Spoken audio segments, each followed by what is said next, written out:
Linda Plummer, one of the philosophies we have at UCS is that if we have satisfied and delighted associates working for the company, then we will have satisfied and delighted customers.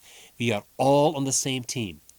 Our motivation is to be the best employer in town, to provide our associates with a working environment that they enjoy. Says Jim Kutch, we have a very empowered workforce. The expectations are clear.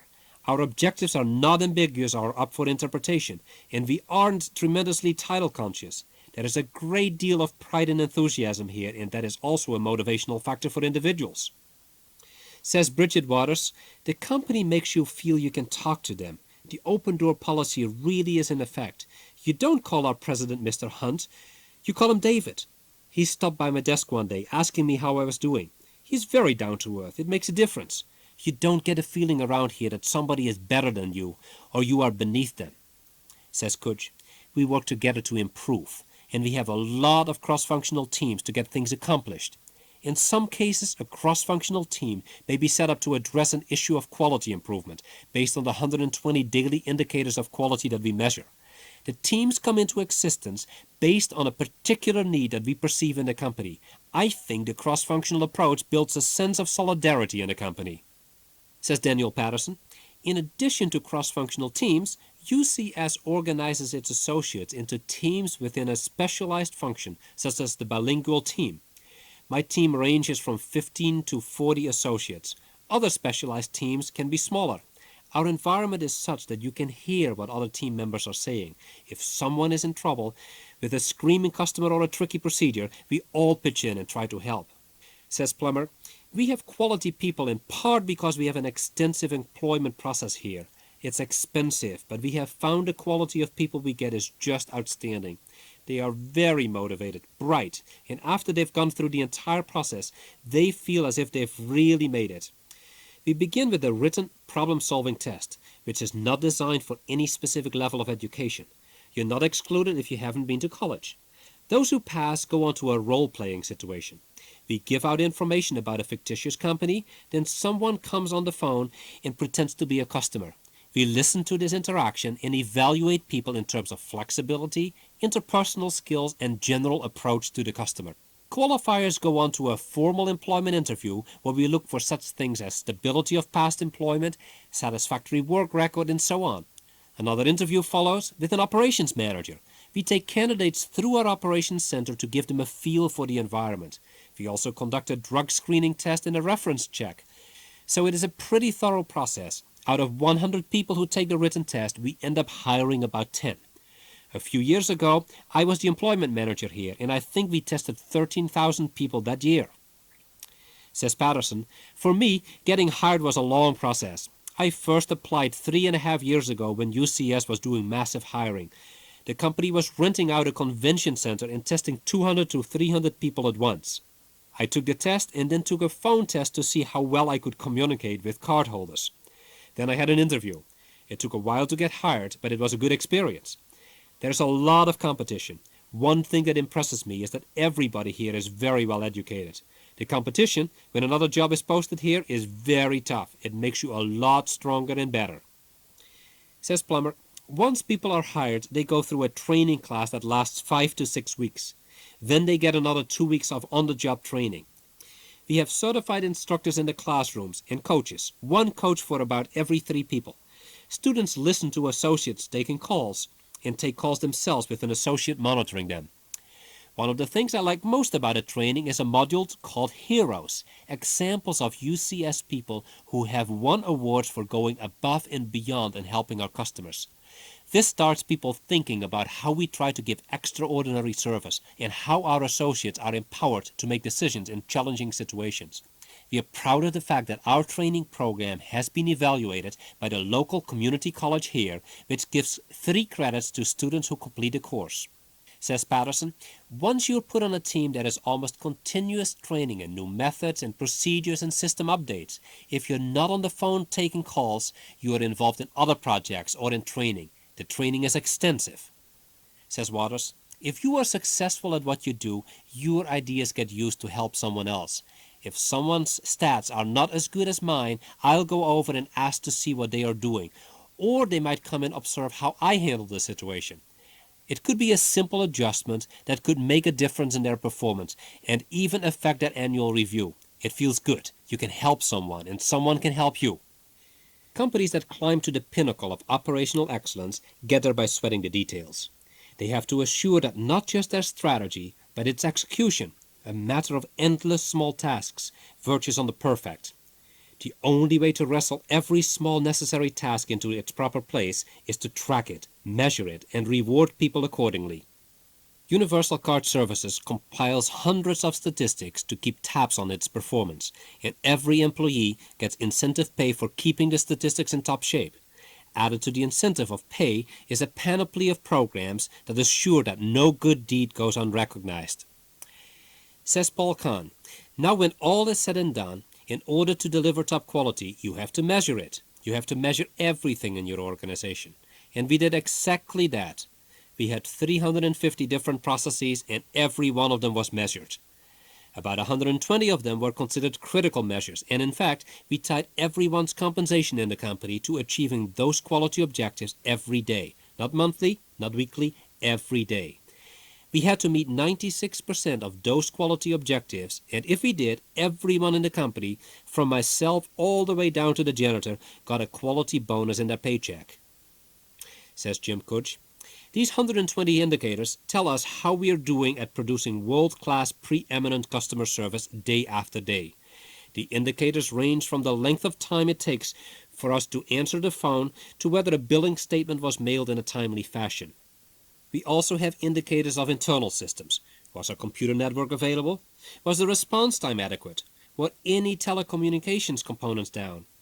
In our information technology group alone, there are nearly 50 such daily indicators measured, the majority of which deal with day-to-day production, support, the nuts and bolts of running the system.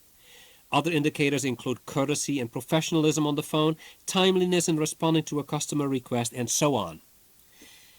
Says Kahn, we started measuring daily quality at UCS from the first day of business. Specific indicators varied over time in response to changes in processes throughout the company.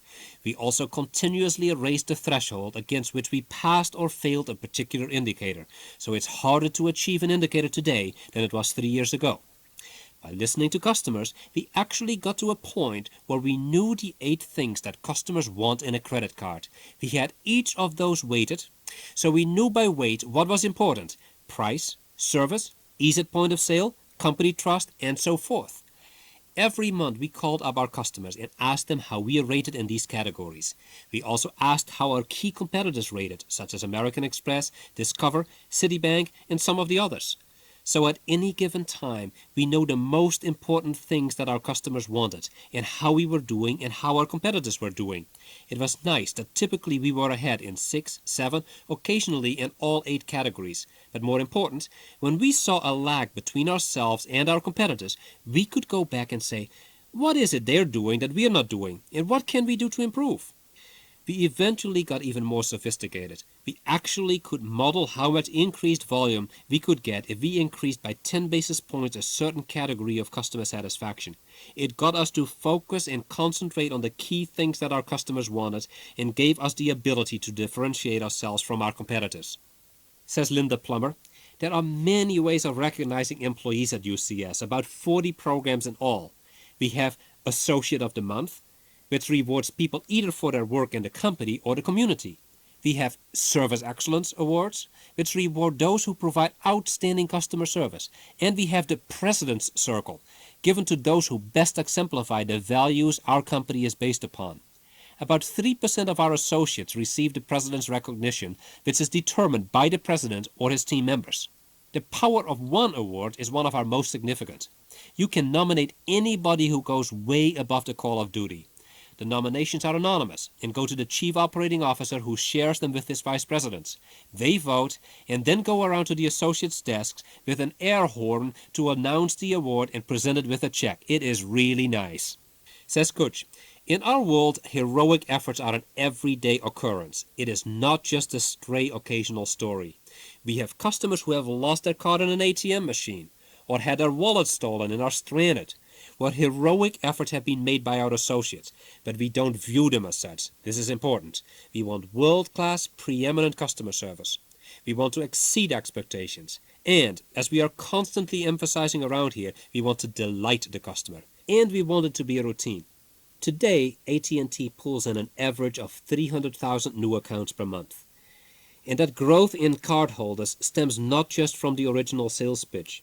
It comes from a finely tuned operation, from technology that speeds performance and arms phone reps with leading-edge tools, from continuous improvement practices that squeeze cost and waste out of the company's processes, from a broad set of measures that lets managers monitor performance and compare it with the performance of competitors, from a comprehensive set of programs that assure that associates and managers know what customers want, and from a workforce hired, trained, and rewarded for self-starting heroic performance. As further evidence that it's doing something right, AT&T's Universal Card Services, employing 2,800 people who field more than 1 million calls each month, in 1992 won the Malcolm Baldrige National Quality Award for Outstanding Performance in Customer Service. This is UCS's third year of operation. Chapter 6. The Discipline of Product Leaders. With an amazing 1,300 inventions and 1,100 patents to his credit, Thomas Alva Edison epitomized the lonely inventor. What few people realize, however, is that he bestowed on mankind a gift far greater than any single invention, the process that underpins product leadership.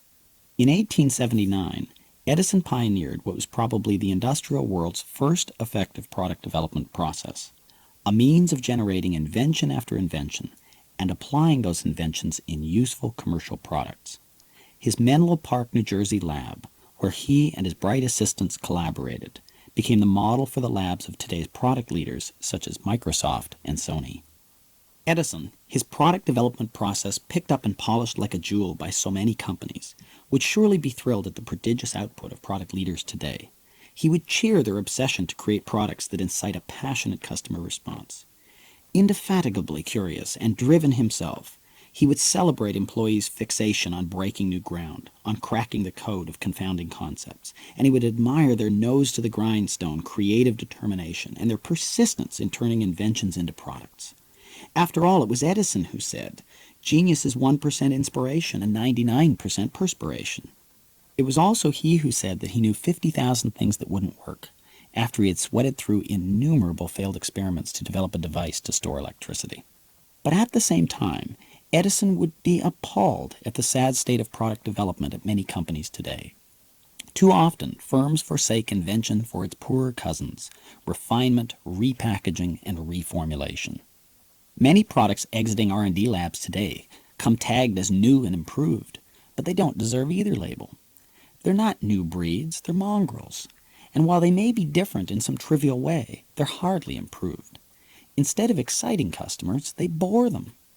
How about these for yawners? Nabisco expands its Oreo cookie line by stocking store shelves with mini Oreos, double stuff Oreos, larger packs of Oreos, smaller packs of Oreos, and seasonal packs of Oreos. The result? Sugar-hungry shoppers' eyes glaze over while Nabisco sees negligible growth. Ford and GM bring out one car model after another that all look the same. To replace the Escort, Ford creates the Escort with barely discernible improvements. How do car buyers react? They look to Europe for leadership and styling. PepsiCo tiptoes to market with innovations such as freshness date stamps on soda cans. And Coca-Cola tries to strum customers' nostalgia strings by bringing back old corset-shaped bottles, this time in plastic. Cola buyers reach for Snapple. It's no wonder consumers easily sleep through such product innovations. What have these companies offered? Features that don't inspire, variety without benefits, frills without meaningful value, incremental changes that are easily overlooked. Customers are too savvy to fall for this desultory stab at razzle-dazzle. What wakes customers up, and would have delighted Mr. Edison, is product leadership, a company displaying the ability and determination to make products that customers recognize as superior, products that deliver real benefits and performance improvements. This is a hard lesson to learn, and many companies learn it only after suffering through customer indifference to their boring products. Nabisco, for one, has come back like a powerhouse. Its Snackwell cookies are the best-selling in the nation. Ford has won big with its breakthrough Taurus line and hopes to score again with the new Windstar minivan and its global car, the Mondeo. Ford, Nabisco, and others got the message. Customers aren't impressed by one-time innovations followed by countless improvements. To be product leaders, companies have to show that they can create a steady stream of standout products that will keep customers awake with anticipation, products that turn people's heads and make their hearts beat faster. Microsoft introduced Microsoft Office, for example, a bundle of software that enables customers to automatically update figures in 3 applications: Microsoft's Excel spreadsheet, word processing, and PowerPoint presentation packages, while working in only one. Thermo Fiber Tech Incorporated brought to market a new process for extracting printer's ink from used paper, which enabled paper producers to make clean, white, recycled paper stock never before available. Johnson & Johnson's endoscopy division has roared to market leadership in just a few years. Born of Ethicon's suture division, they have pioneered less invasive surgical techniques that, among other things, cut the need for sutures. 100 years ago, of course, Mr. Edison had narrower goals than inventors of today. He concentrated on the utilitarian benefits of his products.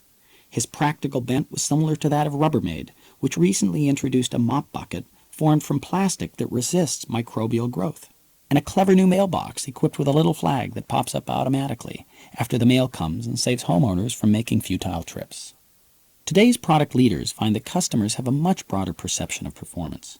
They crave a mix of tangible and experiential benefits. They expect the performance of breakthrough products to move their rational and their emotional selves.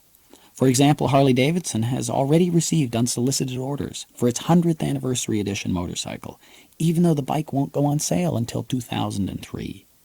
There are 200,000 members in the Harley Owners Group, which sponsors bonding rallies where members compete in hog games. Harley customers buy more than a motorcycle, they buy a lifestyle. Indeed, for some products, experiential or emotional impact is a prime measure of performance. Nike, Reebok, and Swatch products indulge people's hunger for an association with sports heroes, the rich and famous, or peer recognition, in the same way that Revlon sells hope, not cosmetics. Maxis computer games make people masters of the universe, letting them pull the levers of power to run a metropolis, command a military base, publish a major newspaper, or by turning them into an insect queen, direct an ant colony. MTV, Walt Disney, and directors like Steven Spielberg create products that go beyond supplying fresh concepts and stimulating experience. They actually change our culture. No matter what their formula for delivering features that affect performance and experience, product leadership companies deploy an operating model based on many of the same principles developed by Thomas Edison. Edison began by creating an inspiring vision of each new product before development work ever started. He believed he needed to fuel his organization with the dream of improbable achievements. Like product leaders today, Edison saw breakthrough products as the sustenance his enterprise needed to keep on working. Generating a stream of products that are clearly better and possibly path-breaking is what injects passion into product leaders' organizations and keeps them alert and alive. Edison maintained a very fluid organization. He regularly reorganized and redeployed his human resources toward the most promising projects. His business wasn't driven by procedure, but by the extraordinary talents of key individuals who developed and marketed breakthrough after breakthrough. Every step along the way was focused on realizing the vision. Edison structured his employees' jobs around the creation of products, not around any particular function. Edison knew he didn't stand a chance of reaching his goals without hugely talented people, competent in their disciplines, naturally curious, and energized to tackle nearly impossible objectives.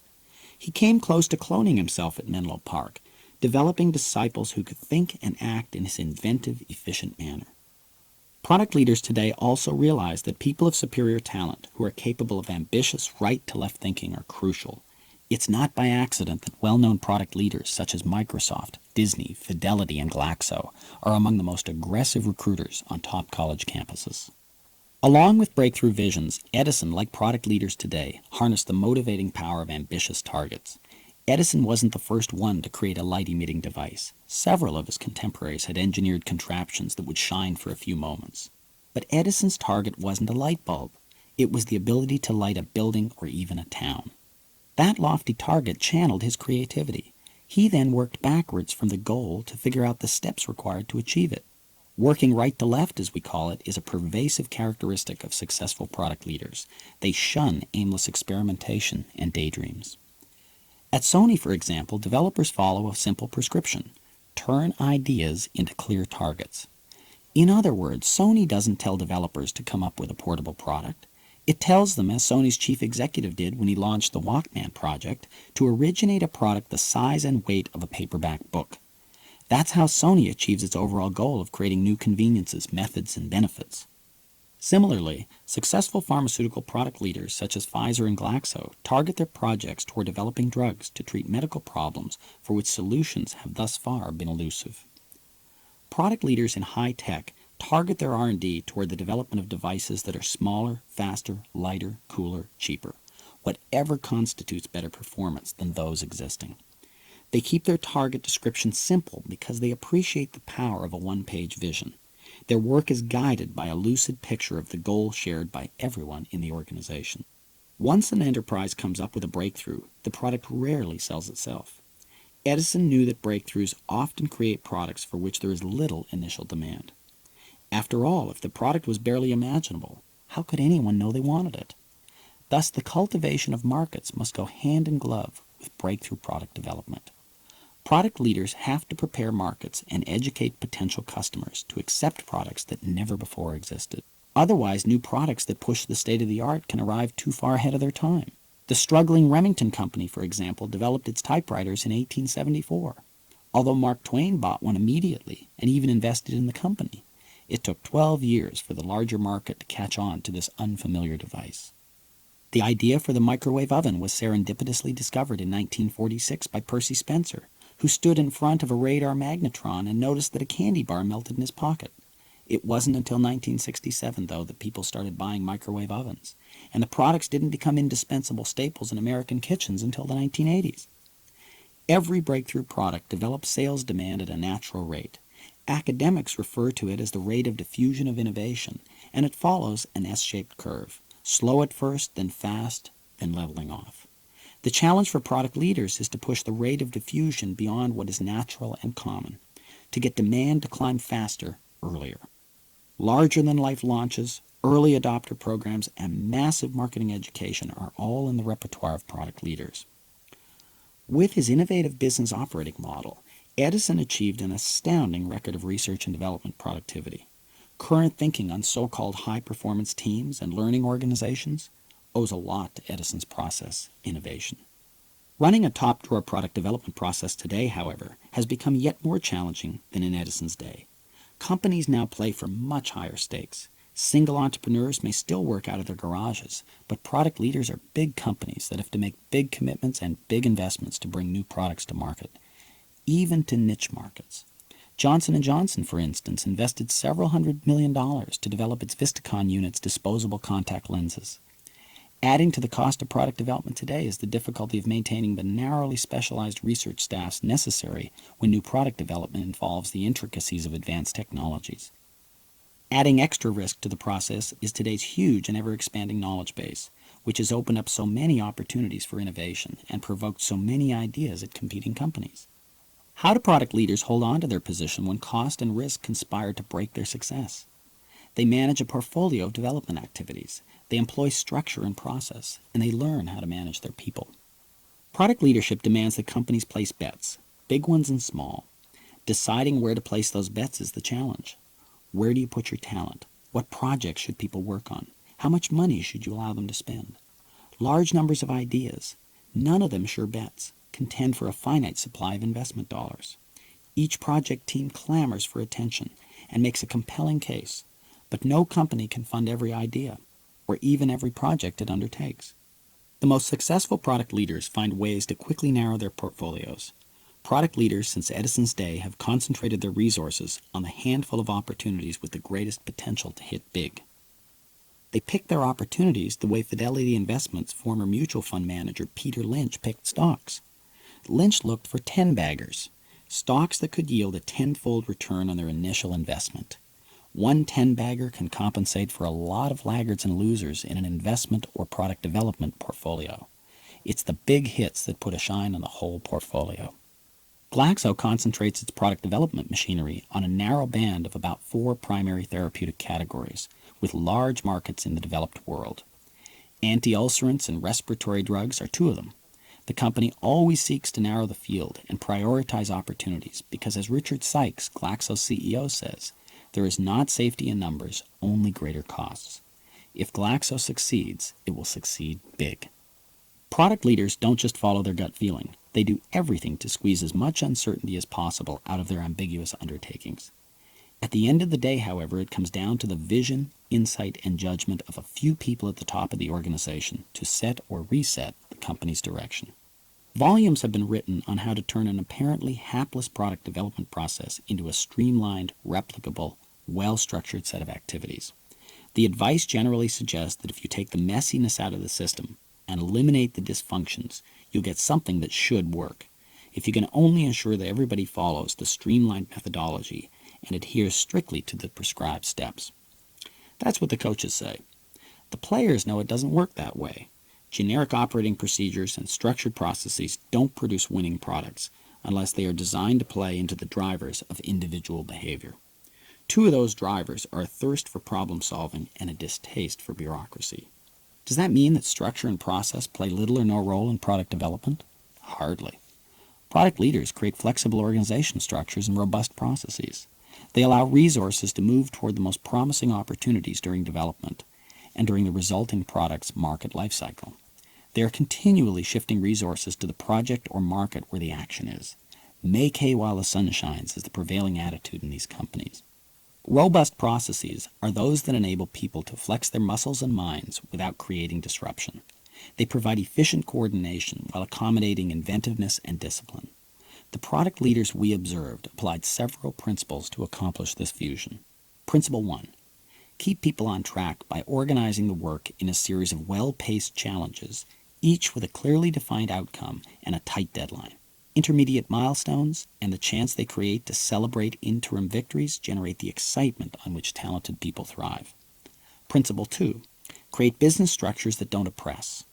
Large companies replicate small ones' entrepreneurial spirit by breaking people up into teams or clusters, or they locate their research labs in the woods away from the company's potentially stifling headquarters. Thermoelectron, the Waltham, Massachusetts-based $1.2 billion high-tech company, has spun off 8 divisions into autonomous publicly owned companies. They sell everything from perfume patches to pollution measuring instrumentation and mammography equipment. Although Thermo controls a majority of all of its company shares, their CEOs act as entrepreneurs, not divisional caretakers. 7 to 12% of shares in each new company are reserved as options for that company's management. Thermo's central management is unable to impose any plan on any company in the Thermo family. The company expects to spin off about 10 more companies in the next decade. Principle 3. Stress procedure where it pays the biggest dividend. Almost invariably, that means emphasizing procedure during the final leg of the product development effort. Looming drop-dead dates and commitments tense the work. The velocity and frenzy of activity accelerate. Teams burn money and their own energy at hyperspeed. Directions seem to change by the hour and tempers flare. Every past sin and omission comes back to slow down progress. It's make or break time. Product leaders have learned that they can avoid the embarrassing oops of discovering too late that engineering's design can't be manufactured, that the product can't be serviced, or that it's not what customers want. Their solution is to work cross-functionally and pay close attention to the later development stages. There, they apply themselves to understanding the root causes of glitches. They map their processes and workflows backward to learn what created those time delays and misdirections. Diligence pays, they say. You have to go back to the source of the problem. Many times, the source is some residue of the traditional stovepipe system. Research passes its handiwork to design, which then passes it to marketing, which sends it on to production planning. Those slow serial systems are relics of the past. Product leaders have learned that if they cut their development cycle time in half, they can get twice as many shots at targets only half the distance away. As Ed McCracken, Silicon Graphics CEO, explains it, the later the company starts its development projects, the more it enjoys the benefits of the latest customer input and the newest technologies. Product leaders never forget the basics, that more than anything, talented people are the agents of the company's success, and that ultimately, breakthroughs are born of individuals. That's why Paul Cook, founder and chairman of Raychem, says that a huge portion, maybe 20%, of his and his top management team's time is spent on recruiting, interviewing, and training. That's also why Ed McCracken of Silicon Graphics says, we place bold bets on the people we hire and then give them the freedom, indeed push them, to make bold bets too. Managing people comes down to finding, motivating, growing, guiding, and keeping talent. Product leaders have to bring together more and more diverse people to craft insanely great products, as Apple computer founder Steve Jobs would call them. Heroes at product leadership companies are people, or increasingly teams of people, who beat the odds to do something that supposedly couldn't be done. Time and again, from behind the glitter of breakthrough products emerge the names of the superstars that guided them to market. Fidelity Investments, a product leader in mutual funds, has the likes of Peter Lynch and Jeff Vinnick, both exemplary stock pickers. The New York Times and the Washington Post have their Pulitzer Prize winners. Drug maker Glaxo has the two-person team that ignored one failure after another in pursuit of Zantac, the largest selling drug in the world. Sometimes stories like these assume mythical dimensions, and the heroes grow larger than life. They become emblematic of the organization's carefully nurtured culture. Finding the most original, best, and brightest people may mean encouraging the gadflies, the concept champions, the mavericks, the unconventional, and the eccentric. At Sony, company recruiters scout engineering schools and universities for technical talent. But instead of simply tapping those at the top of the class, the company gives the nod to students who are Nayaka, which means they demonstrate a combination of humility, creativity, and versatility. The way Sony sees it, outstanding engineers should be able to move easily from one project to another and solve problems not encountered at school. Product leadership companies stretch people's potential by throwing tough challenges at them and by inciting collegial rivalry. Great colleagues bring out the best in each other. People ratchet up one another's standards and performance levels. Product leaders impose few constraints on people beyond the momentous goals they've been assigned, thereby allowing them to rise to the occasion. Product leaders do what it takes, whatever it takes, to stimulate employees' imaginations. Do creative employees want technologically lavish offices, fitness gyms, or espresso bars where they can meet and talk? They'll get them, if that's what it takes. The highest form of recognition, the award that these talented people most treasure, is selection for the next, even more challenging mission. Star players are always anxious to learn what's over the horizon. Sure, stock options drive them harder, and getting extra time to explore absolutely anything, as at 3M, strengthens their loyalty to the corporate cause. But the factor that most quenches their thirst for professional gratification is a stream of mind-blowing problems. That reality creates a challenge for management. It has to assure that gifted but idiosyncratic people are able to work harmoniously in the cross-functional teams that are prerequisites to the creation of manufacturable and marketable products. By and large, the tinkers, engineers, scientists, and artists that dream up new product concepts don't know how to do the grunt work of marketing and selling them, what we call value exploitation. In this respect, product leaders are experts. Neither meek nor modest, they know how to get customers to pay a price premium for their high-value products. And they know how to time their new product releases to keep rivals from clipping their margins. Customers don't pay price premiums unless they perceive the product to be worth the extra cost, which means that product leaders can't set outrageous prices.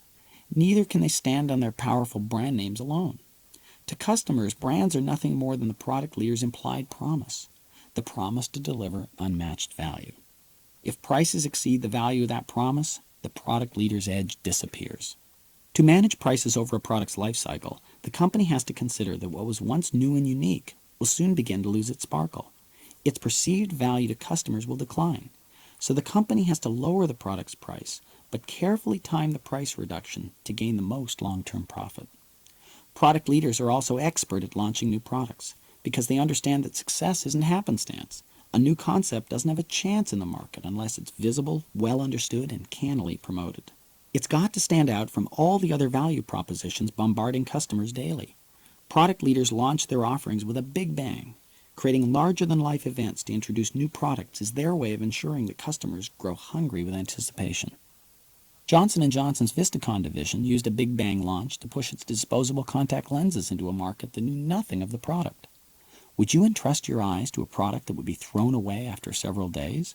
Vistakon had to change customers' perceptions.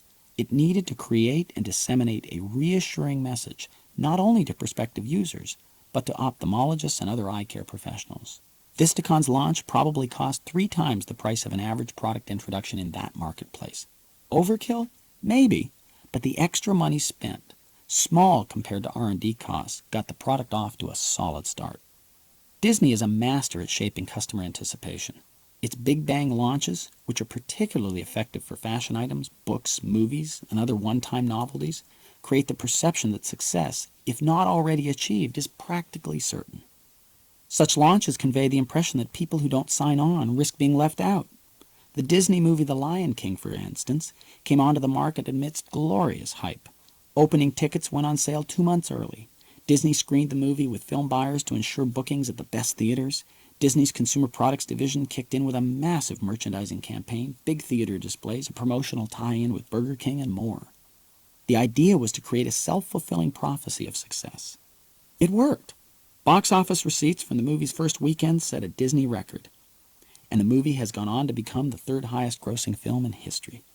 Product leaders tend to be proud, protective, ferociously supportive of their brainchildren, which means that they hate to back off from pricing that matches the scale of their launch. Sometimes, though, they have to. In spite of a big bang launch, customers may not fully appreciate the value of the product. In such cases, product leaders aren't bashful about initially offering the product at a lower price premium than it deserves. As customers' appreciation for the product grows, so will the premium customers are willing to pay. Mercedes-Benz followed this logic when it launched its baby Benz in the United States at less than $20,000. Mercedes is doing it again by initially pricing its new C-Class cars at less than $30,000. Likewise, Lexus initially marketed its top-of-the-line cars at a mouth-watering $35,000. Once the product sticks and customers recognize its true value, product leaders can kick prices back up. Product leader support doesn't vanish after the product launch. If anything, these companies grow more aggressive when rivals appear on their turf. In the leader's mind, the market is theirs. They created it, and how dare these upstarts intrude. Product leaders live by the adage, give no ground. Although their lifeblood is product breakthroughs, product leaders don't shy away from product extensions, new varieties that spur increased demand, additional segments of customers with somewhat varied needs. Leaders seek out every market niche, but they don't create product extension just for the sake of denying shelf space to competitors. The new versions and flavors they add are surgically aimed at embedding add-on value for specific customers and market segments identified by their bullseye marketing efforts. All along, the price premium that product leaders obtain is calibrated to make customers feel great. Inevitably, some competitors' offering threatens to undermine a product leader's breakthrough. Long before that happens, however, product leaders exploit their value-producing operating model to retire their own products. In fact, as soon as they commandeer the market with one new product, they begin thinking of how to drive it into obsolescence. They want to become champions and contenders at the same time, which requires them to create another product so attractive that it puts the present one out to pasture. The high-tech industry abounds with examples of product leaders that follow this rule. Tandem, Hewlett-Packard, and Intel, for example. Intel has practiced it with great skill in the microprocessor industry. Double machine performance at every price point every year is the dictum of CEO Andy Grove. Intel always has multiple teams working on subsequent versions of a product. When the 486 chip, the brain of many personal computers, was just entering the market in the spring of 1989, a new team was already developing a concept for the fifth-generation chip, the Pentium. Another new team is already at work on the P7, the seventh-generation microchip. While a company's left hand prolongs product life with upgrades, enhancements, and other value-adding features, the right hand builds the next generation. Does this create tension within product leadership companies? You bet. But it's the tension that makes these companies vibrant. It keeps them busy managing the dynamic balance between the defense of existing products and the introduction of new ones, between unbounded creativity and the concerns of fiscal practicality, between getting the product right and getting it to market, between betting on a few big ideas and nurturing a broader range of maybes. It's this tension that defines product leadership companies. Chapter 7. One Company's Experience, Intel Corporation. Like cats, the microprocessor chips made by Intel Corporation are blessed with 9 lives, or so Intel claims in a recent advertisement. In a graphic display, the ad shows Intel's third-generation 386 chip as having exhausted all 9 of its lives. It shows the fourth-generation Intel 486 processor with 2 lives left. Only the Pentium processor, Intel's newest and fastest microprocessor, still has all 9 lives ahead of it. What the ad leaves out is mention of the Intel engineers who have been working since long before the Pentium chip was released to design the successor chip that will put down even this fast cat. Intel understands that if it doesn't outdo itself in the microprocessor business, someone else will. Performance demand is doubling about every 18 months for us and most of our competitors, says John Crawford, who managed the design of the Pentium processor. You fall off that curve and you get ground up. Just to maintain parity, you have to push constantly on all fronts. Intel defines the discipline of product leadership. What makes the company an especially good example is that it has had to tune its business to compete in a very competitive pack. Although Intel today supplies microprocessor chips for 3 of every 4 personal computers sold, its 75% share of the PC market is far from assured. Tough competitors make 90% of the remaining microprocessors sold in the world. Other major players, which together with Intel still control less than half the market, include NEC, Motorola, Toshiba, Hitachi, and Texas Instruments. Along with competitors in microprocessors, Intel faces rivals in multiple market niches. Some of them pursue strategies similar to Intel's. Motorola, which builds the chips that power the Apple Macintosh line of personal computers, joined a consortium with IBM and Apple to design the PowerPC chip that will displace some of its own. Motorola, as a product leader company itself, would love to get its hands on some of Intel's market share. Yet other competition comes from operationally excellent manufacturers that make chips with performance characteristics similar to Intel's. Cyrix and Advanced Micro Devices, for instance, aim to offer the lowest prices on 486 clones. AMD has a contract for Intel-compatible chips with one of Intel's largest customers, Compaq Computer. Cyrix recently allied itself with IBM to make Intel-compatible chips in IBM's plans. Even Microsoft, whose products fuel the demand for Intel chips, is joining the competition by creating guidelines that will permit other chip makers to produce microprocessors that will run Microsoft programs. Intel combats competitors, both other product leaders and operationally excellent firms, not just by designing chips with more features, but also by pushing the limits of its manufacturing technology. It squeezes the creations of clever designers onto increasingly smaller pieces of silicon. It also stretches to make chips in ever higher volumes and with ever better yields, that is, the number of chips made from every silicon wafer. The initial Pentium chip had Intel stretching almost beyond the breaking point, said manufacturing chief Jerry Parker, the limits of chip-making technology. Intel makes much more than its flagship Pentium product. The Intel line contains other microprocessor components and modules, automobile electronic components, a range of industrial and telecommunication equipment, PC enhancement devices, networking products, and supercomputers. In each case, Intel stretches the limits of technology, both in products and in processes. That is the company's chief strategic means of remaining a product leader. The company spends lavishly on R&D, 42% of its 1993 net income, to remain on top of multiple markets. By stretching as it does, the company enjoys a big share of the profits from a semiconductor market with annual sales approaching $100 billion worldwide and growing at 20% each year. In the conversation that follows, Intel executives provide a picture of the hands-on way they work and of the management methods they have developed since Intel's founding in 1968 as a maker of semiconductor memory chips. The conversation also shows that Intel relies on other techniques in addition to virtuoso innovation to retain product leadership. Among them, precisely targeting customers, educating them about complex products with missionary zeal, feeding customer ideas back to marketers and designers, operating with a team-based quick change organization, constantly trying to go one better than competitors, and disciplining people's innovative ideas to meet the demands of new markets. The conversation helps explain why Intel has made history by producing the world's first microprocessor in 1971 and becoming, in 1992, the largest semiconductor maker in the world.